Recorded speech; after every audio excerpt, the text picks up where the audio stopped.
नमस्कार। आप सभी से नम्र निवेदन है कि मेरा एक छोटा सा शब्द है जो मेरे अंदर संख्या है। वीर जी से मिलकर के काफ़ी समस्याओं का मेरे अंदर जो समाधान मैं कर पाया हूँ, काफ़ी उनसे उनके विचार सुने, मुझे बहुत अच्छे लगे।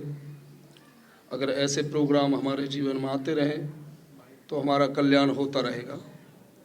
वीर जी से मेरा एक प्रश्न है, नम्र निवेदन के अनुसार। एक शब्द में कहा है, अरज अब करे है तुम्हारो बाल। मेरा प्रश्न है, अरज अब करे है तुम्हारो बाल, तन छूटे जीव कहाँ रहेगो, या को बताओ साहब हाल। अरज अब करे है तुम्हारा बाल। तो ये मेरा एक प्रश्न है,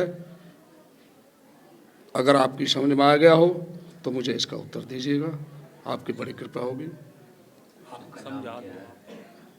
मैंने ये कहा है बतौर अर्जी के, एक शब्द है उसमें कहा है ये, अरज अब करे तुम्हारा बाल। अर्जी कर रहा हूँ मैं आपसे, ये जब तन छूट जाएगा तो ये जीव कहाँ ठहरता है, ये मेरा प्रश्न है।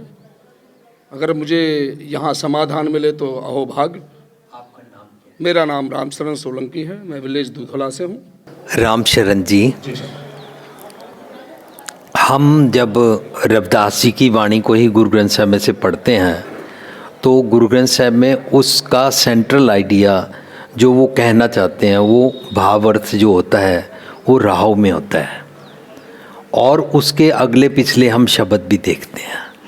अब आपका पूरा शब्द मुझे मालूम नहीं है, लेकिन मैं अपनी तरफ से, मुझे आपकी जो सवाल की जो अर्ज है वो ये समझ आ रही है कि मरने के बाद क्या होता है जब शरीर छूट जाता है। जी जी।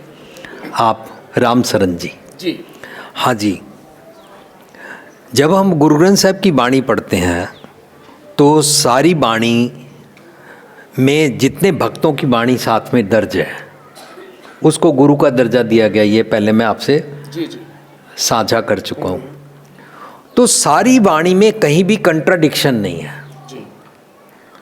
तो वाणी बताती है कि मरने के बाद कौन कहाँ पर जाता है कोई नहीं बता सकता। जी। जियो मरे जियो क्या कर जाता कोई नहीं बता सकता। जी। इसका मतलब क्या हुआ? इसका मतलब ये हुआ, तू शरीर के मरने के बाद क्या होता है इस बात को छोड़, तू आज मरना सीख। तू आज अपने मंदे ख्यालों वाला सिर काट के रख दे। अगर तेरे को आज मरना आ गया ना तो उसको बोलते हैं शब्द मरो फिर जीवो सदही, ता फिर मरण होई, फिर तेरे को तू मरेगा नहीं। कौन सा पल पल मरना।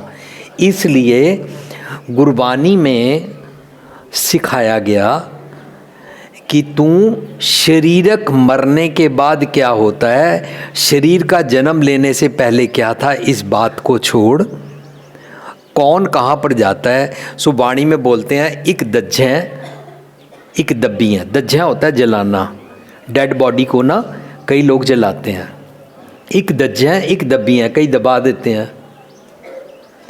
एक दज्जें एक दब्बी हैं, एक ना कुत्ते खाएं, कईयों की डेड बॉडी को कुत्ते खा जाते हैं, कई उनके लिए डालते हैं। एक दज्जें एक दब्बियाँ, एक ना कुत्ते खाएं, एक पानी में उसटती हैं। कई लोग डेड बॉडी को, संत भक्तों की बॉडी को पानी में प्रवाह कर देते हैं। एक पानी में उसटती हैं, एक पी फिर हंसण पाएँ।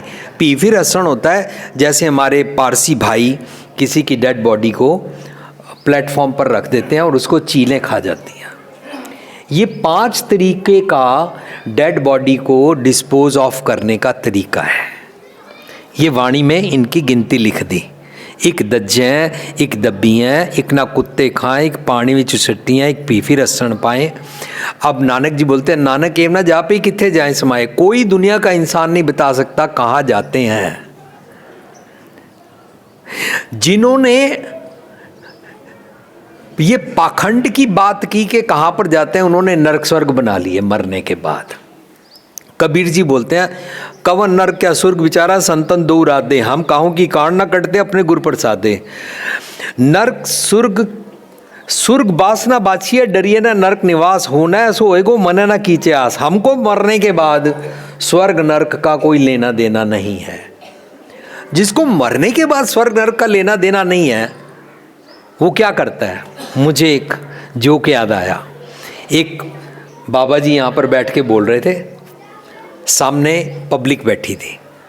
बोलते हैं अगर अच्छे कर्म करो तो मरने के बाद स्वर्ग जाते हैं, तो तुम सारे अपना हाथ खड़ा करो, स्वर्ग कौन कौन जाएगा? सबने हाथ खड़ा कर दिया। एक इंसान सामने बैठा था, उसने हाथ खड़ा नहीं किया। बाबा जी ने पूछा क्यों, तुम स्वर्ग नहीं जाना चाहते? वो बोलता है नहीं मैं नहीं जाना चाहता।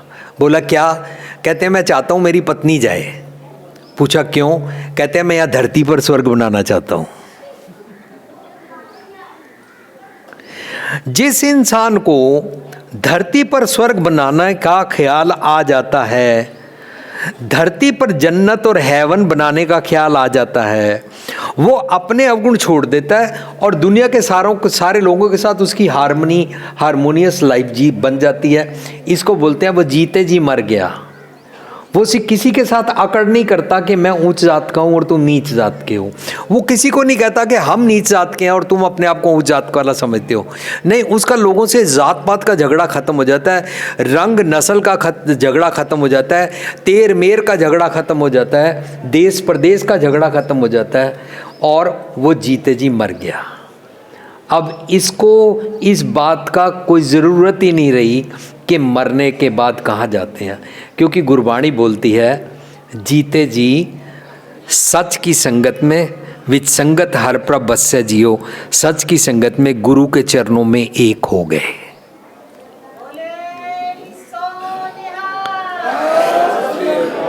अब राम शरण जी आपका सवाल आंसर हुआ कि नहीं? मैं क्षमा चाहता।